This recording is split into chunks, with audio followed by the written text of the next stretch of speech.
Welcome, folks. A special edition, episode 197 of Two Chaps Many Cultures. A Two Chaps Many Cultures first, live on location from our network of literally thousands of international correspondents around the world. And this is actually a previous guest who's been on twice before. This is his third time. I think he's starting to become one of the staff. We have to cut him some checks. Stick around. We're going to be let's not do that. Stick around. We're going to be going to Italy in a minute. Cool.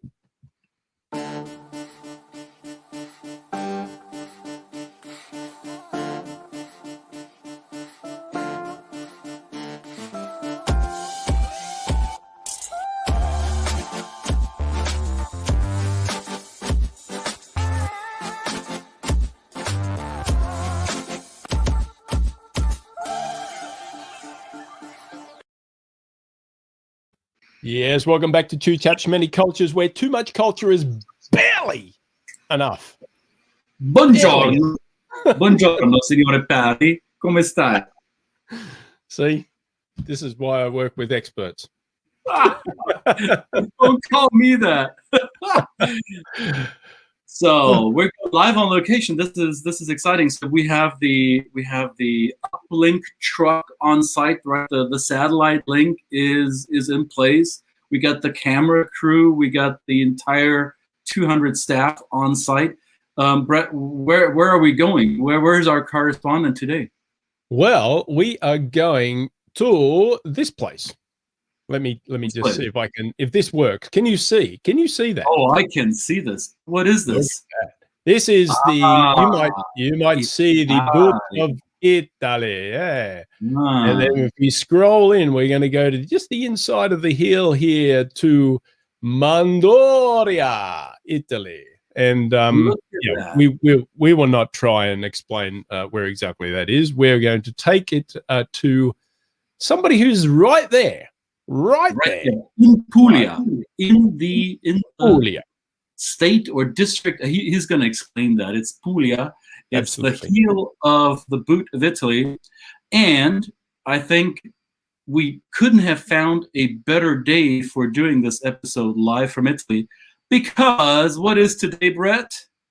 Today is Festa della Repubblica. It is the national holiday of Italy, the day when all of Italy commemorates the founding of its republic in 1946. So not only do we celebrate, and I think this Air Force squad, they have a name. I forgot what they're called, but I'm sure Antimo, our correspondent on site, knows what they're called.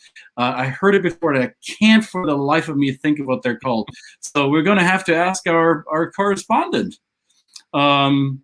Let's see if he's ready, if he's plugged in. Let's find out.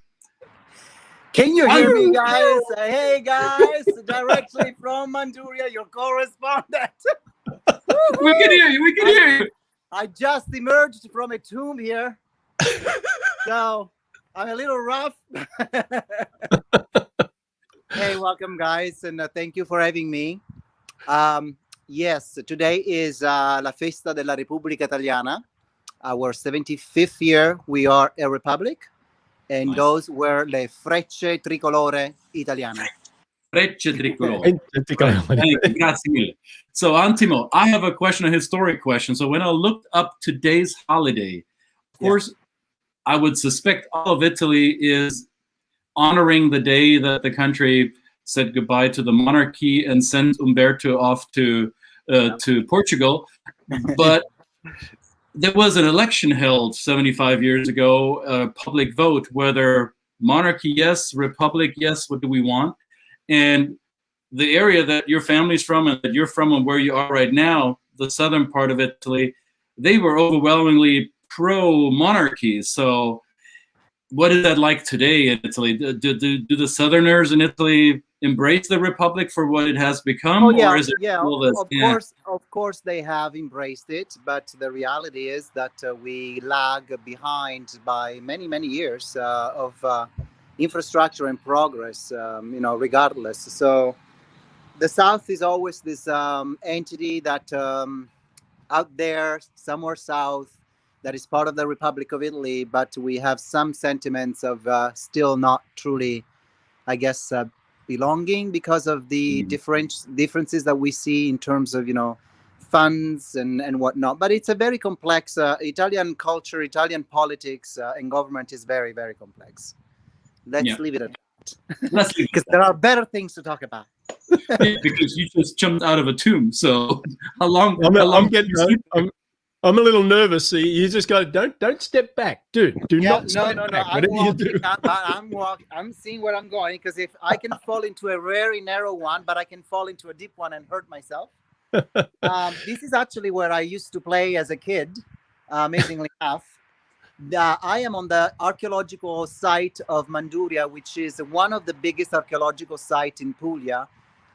These grounds, this tomb, or better, this necropoli, is from the 2nd and 3rd century before Christ. Behind me, the ancient megalithic walls that protected the city of Manduria during the numerous invasions that we withheld over the centuries, because everybody wanted to conquer us through the centuries. So the 𝙗𝙬𝙤 the Ostrogoths, the Phoenicians, the Messapian, and we have also Taranto nearby, which is about half an hour away, which is a very big port that became very strategic, if you will, for commerce and routes to Venice around the boot of Italy. So, those were the main points of interest. But then during the medieval times too, we had lots of castles from Ferdinand II in this area. So when you come to visit, you would see a ancient land that really makes you shiver with, behind the spine, that sensation of saying, oh my God, this is old. It's not just 3-4 centuries old. We're talking about thousands of years old. And the walls in particular were built in a way that are also very unique. We have, I'm going to go closer so you can see it. Yeah, watch your step, Antimo. There are 2 walls, because we thought that by creating 2 canyons, the enemy, this is the first canyon, and then over there you see another piece of the wall and there is another canyon. Because the enemy would think that by passing one wall, they thought they had us, and instead they found another canyon. And so that's how why it was so tough to actually defeat us, but eventually we were defeated by Taranto.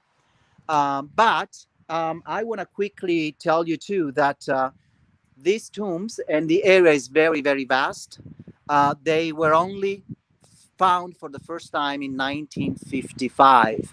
And when they did, they uncovered 1,200 of them.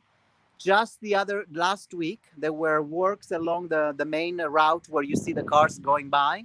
Yeah. And they found other 10 or plus tombs. And unfortunately here, we just covered them up again. There is no, we don't understand the treasure we have.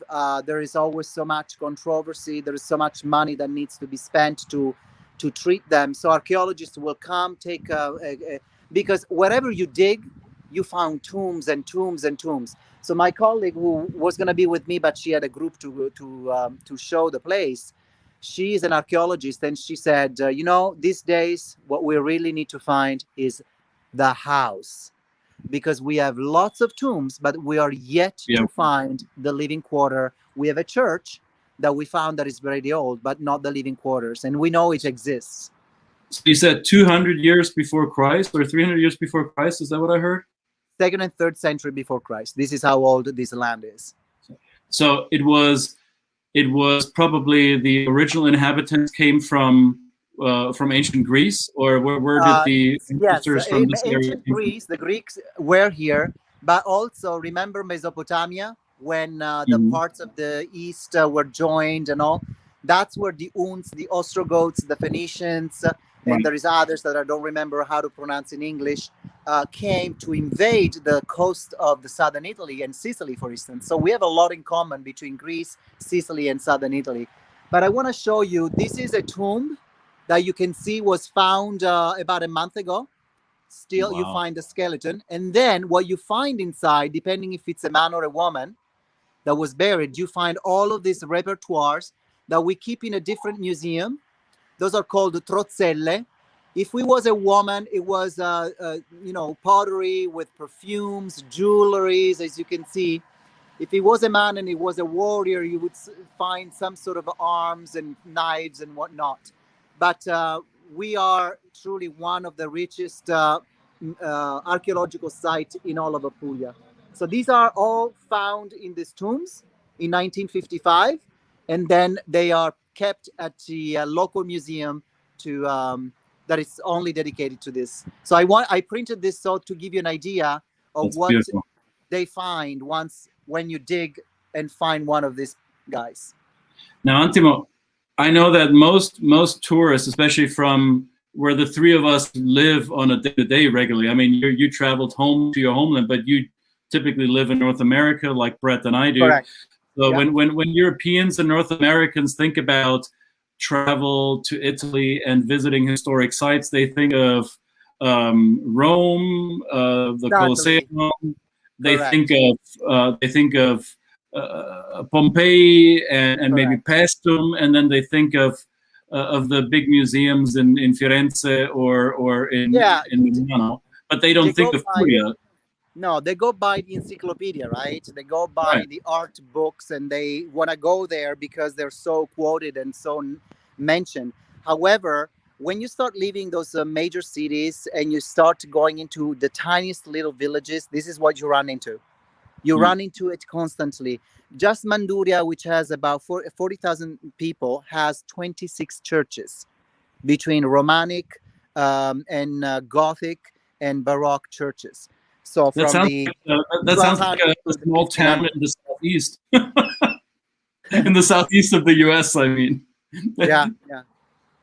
So yeah, you don't have to just follow the crowds of I understand when someone comes to Italy and wants to go to the major cities because it's on the bucket list.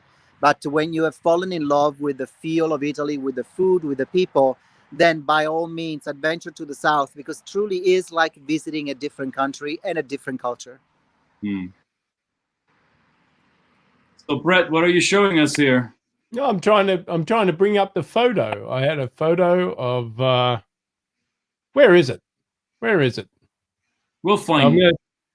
I got to find this photo that I just I want to show you. I want to show you a tomb that is for a family where there is babies. So this is. Let me see if I can pan down to this one, and if you can see it. This tomb has four small spots and a big one in the center. And not only, I didn't tell you everything. When these tombs, the opening was not open. The opening was a huge lapid, we call it lapide, that then went onto the wall. So they were covered with a big piece of stone that has ended up on the wall. Oh, wow. Yeah. And the necropoli, of course, had to be outside of the city. So the old city center is that way for me. So they would bury their dead outside of the city walls. Correct. Right. And if anybody listening today or later wants to have a full understanding of what this site is all about, on the 9th of June, I'm actually having 1 hour tour here with my friend, the archaeologist. We're actually spending half an hour here, and then we'll go to the wine museum that is nearby. And we're going to try and go also underneath the ancient cave that hosts the well where Plinium, the philosopher, came here and studied this phenomena that we have here of under the surface rivers that come from the hilltops of Puglia, and here we are almost at sea level, and they bring an incredible source of water that whether you add to the well or take away, the level stays the same. Why are you showing me doing handstands? This is what you can do if you travel. If you go and visit with Antimo, he's going to show you how to do handstands. Look at this place. This is beautiful. This is great. This is great. This is Monopoly. I was there last week. Yeah, yeah. That's the place that they named a board game after? No, I'm only kidding. No, it has nothing to do with a board game. Really? Oh, that's a shame. Nothing Now, to do, now, yeah. now, Antimo, I'm curious. So, I mean, we're still, the world is still in recovery mode. The pandemic is far from being fully over. Many countries are still struggling to come to terms with what's going on with COVID. Italy was one of the countries in the early outbreak that was hit really, really, really hard. And hey, Sue, thanks for tuning in, Sue. And Italy also made grand strides in recovery and keeping the country safe. So we all know how tourism and how global travel has been impacted by this pandemic. So you hopped on a plane, you flew 9 time zones back to your homeland. Have you seen tourism, especially in your area or throughout Italy? Have you seen signs of a recovery, or are we still at the very cusp of it? I've been here a month. And when I arrived, I will say it was the most grueling trip that I've ever taken in my life so far, in terms of all the procedure, all the non-easy to navigate processes, because they didn't know themselves the process, to be honest. But let's leave that at saying, hey, you gotta go, you want to get out, you want to get away. Yeah, just embrace that travel day. It's gonna be strange. And then when I got here and I went and even with being fully vaccinated and tested 3 times, I decided to, for my parents' safety, even if they were vaccinated, I isolated myself. And then I started to really travel an hour or 2 away from my hometown, and went to some of the sites that typically are packed with Americans, especially. So, but I was delighted to actually hear a few Americans, and so maybe I've seen about a dozen Americans, and then the rest, lots of French and lots of Spanish.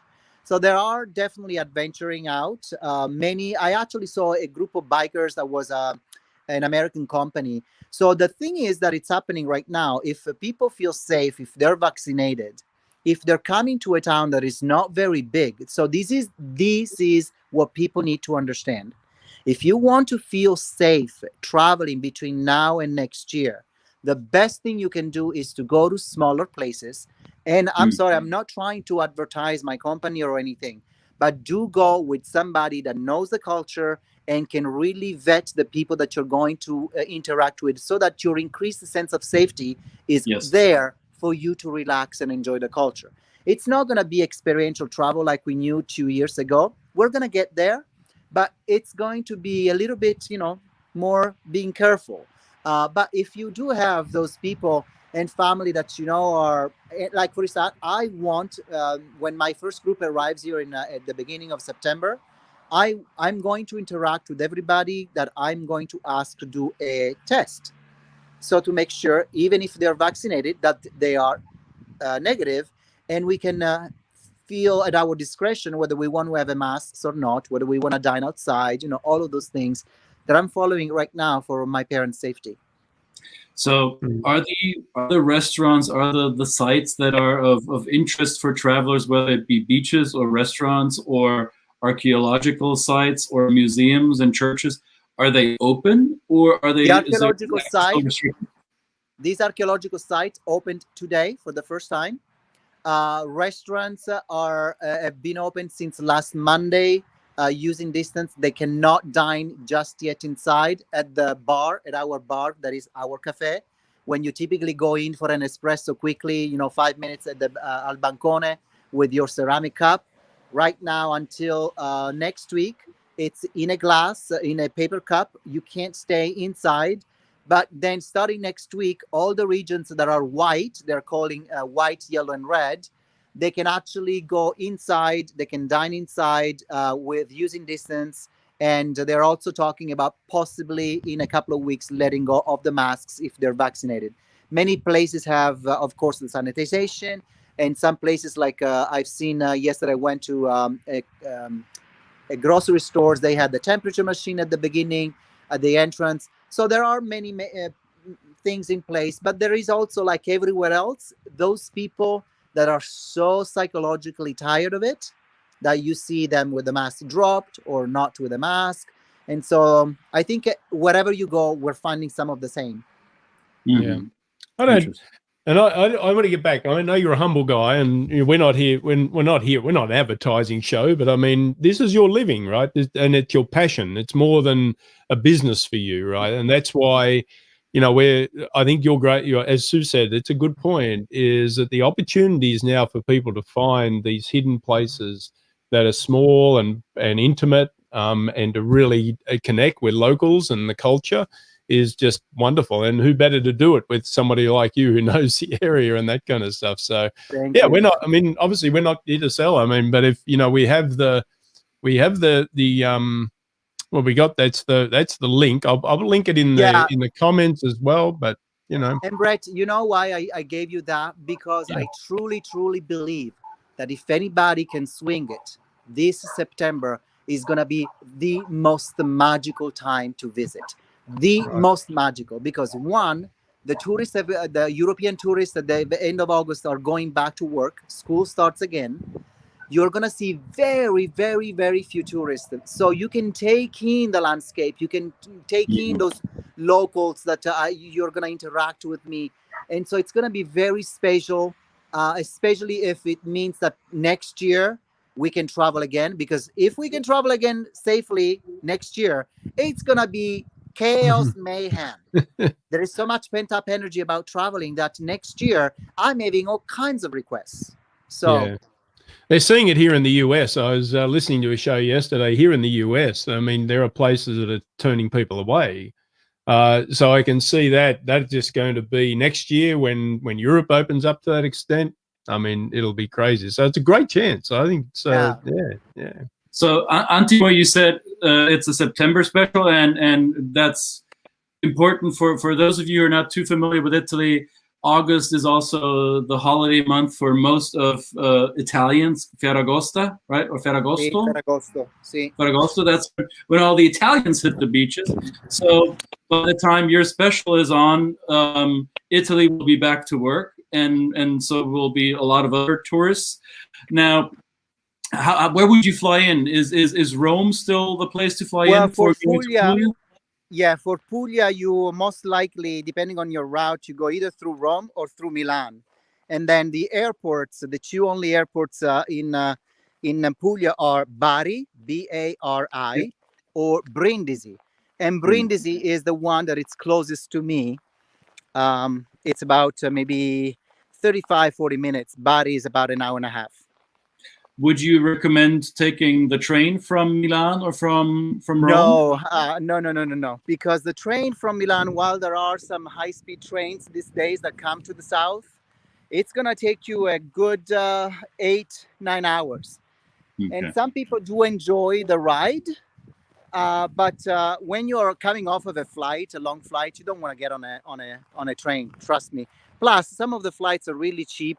And if anybody wants, they can come earlier, stop a couple of days in Rome, acclimate, and then take a little flight that's like $139 to go to Brindisi. Excellent. Now, Sue is asking, are any quarantine regulations for North American travelers coming in? So for Europeans, right now, they're talking about a green pass, which means that if you're vaccinated and you are in the European system, you get this green pass in a couple of weeks. It's going to be an interesting challenge for me to show that I'm fully vaccinated with a card from the US, and if I qualify to get the pass. So next week, I'm going to Sardinia to vet a few places, and that will be my test. I have already talked to a bunch of places. I have what I need, but I will be showing my American vaccination card. And but they're also talking about really wanting Americans to come back and making it easy, because I mean, trust me, the economy here is on its knees. We depend so much on you know, there's so many small families that used to own B&B and restaurants that are out of business. So if we're showing our CDC issued vaccination card, will that suffice at the port of entry in Italy for the authorities to give you a pass, or is there in fact a requirement that you have to?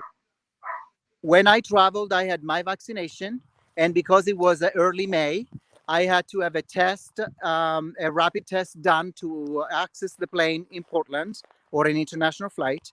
When I got to Atlanta, I got a rapid test in Atlanta.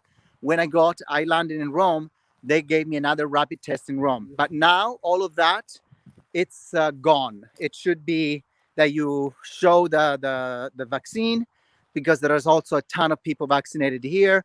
They're now already vaccinated people in their 40s, and they're starting to also vaccinate teenagers 18 and older. So it's going to take a while in Italy to have everybody fully vaccinated, but it has increased quite a bit from since I've arrived. I'm going to go to here before you guys tell me to go bye-bye, because I want to show you this where are poster. you going? This looks beautiful. Well, this is a cave. This is where the well is. And if I go down there, I will give away everything. I want people to sign in on the 9th. The 9th is actually a free, it's through a platform called Heygo. People, if they want, they can leave me a tip, which is appreciated, because right now I have no income. But I want to show you the site.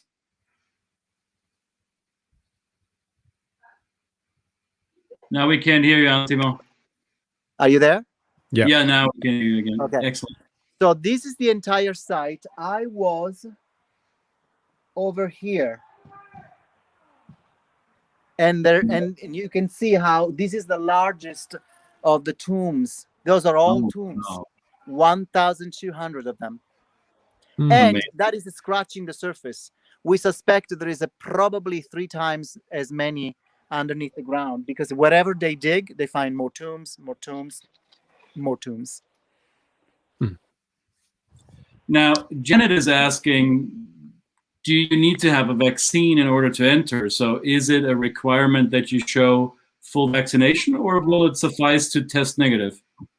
The best is to actually go on the CDC and find out what Italy requirements are, or every country. I would suspect that now, especially because in the US, there are a lot more vaccine available, that probably the requirement is to be vaccinated. Because if you're not, then it means that while you're here, you could actually potentially catch it. And then, yeah, right, you have to quarantine here. You have to go and show stay you how with the Antimo. kids still play here. There. Oh, I closed it.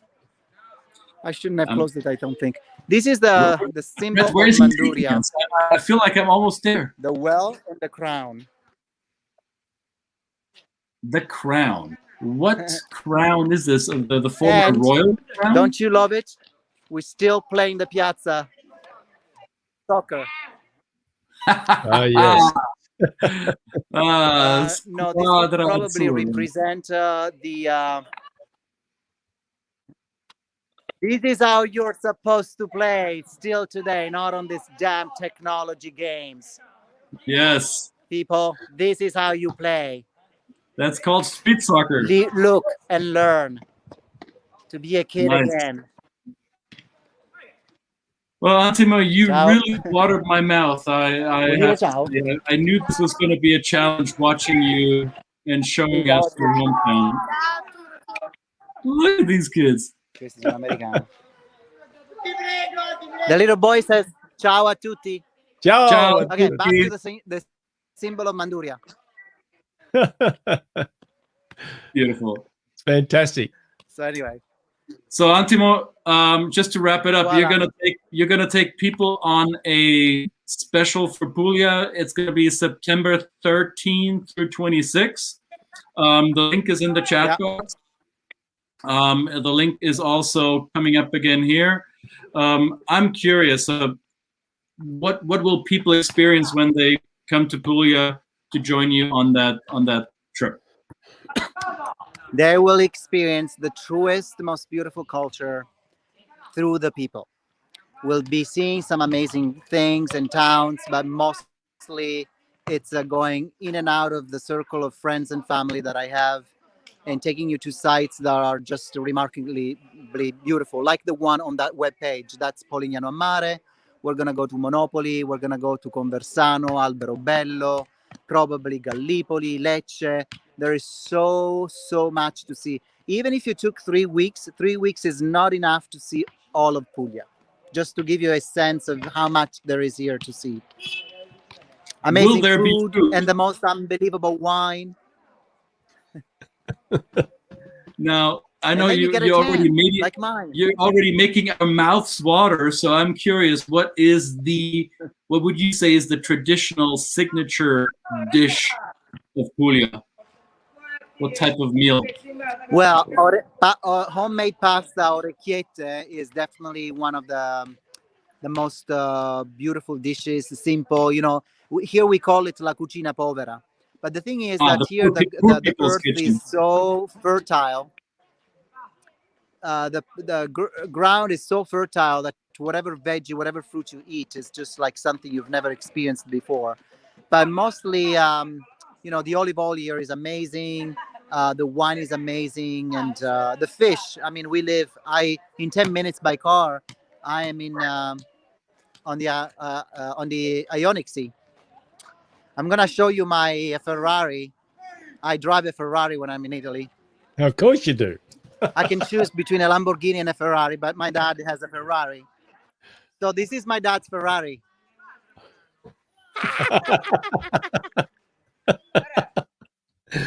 Nice. So it's a Fiat.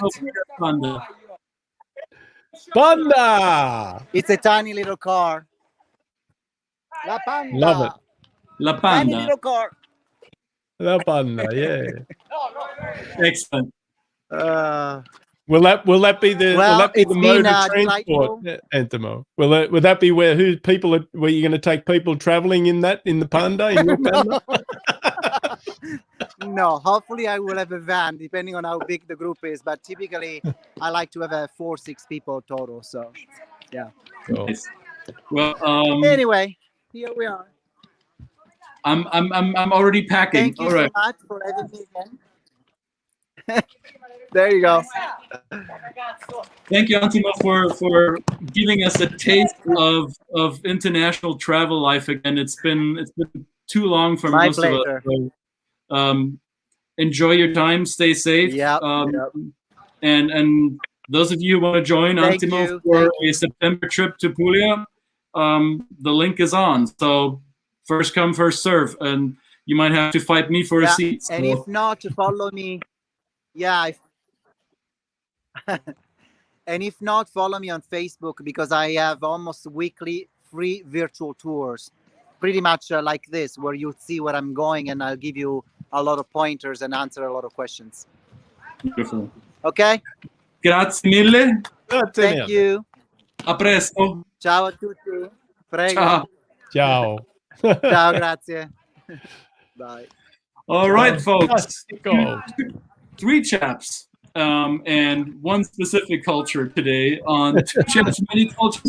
First time with an on-site Antimo, our correspondent in southern Italy.